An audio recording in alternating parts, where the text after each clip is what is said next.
Hello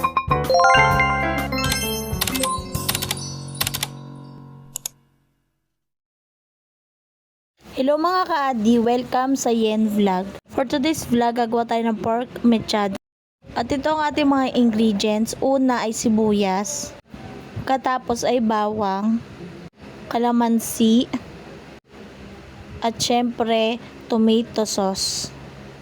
Meron din tayong red bell pepper. Kung wala kayong red bell pepper, pwede naman ng green. At syempre, hindi mawawala yung ating pork. At last ay ang ating patatas. Una nga ay marinate natin yung ating pork sa kalamansi na merong toyo.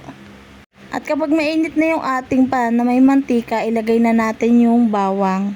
Pagkatapos ay isunod na rin yung ating sibuyas. Haluin nga lang ito, pagkatapos ay ilalagay na natin yung minarinate natin na pork.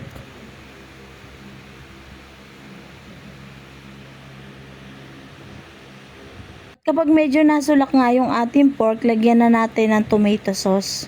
Isang buong tomato sauce nga yung nilagay dyan dahil maliit lang naman yan. Tapos nga ay haluin natin para mag-mix yung mga lasa nila.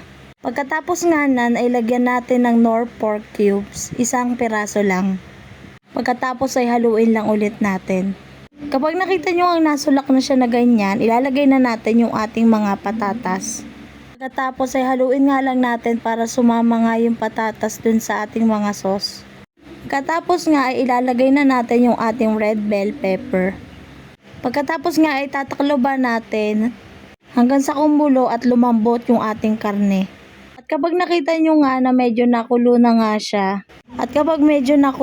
siya, tanggalin nga natin yung taklob, tapos ay lalagyan na natin siya ng paminta. Konting paminta nga lang yung ilalagay natin para lang makadagdag sa kanyang lasa. Tapos ay lagyan lang natin ng konting asin pampaalat. Pagkatapos nga ay haluin lang natin. At takluban ulit para mas lumambot nga yung karne natin pati na yung patatas. At ito na nga yung ating pork mechado. Wow! Sana ay may natutunan uli kayo sa vlog natin ito. Yun lang.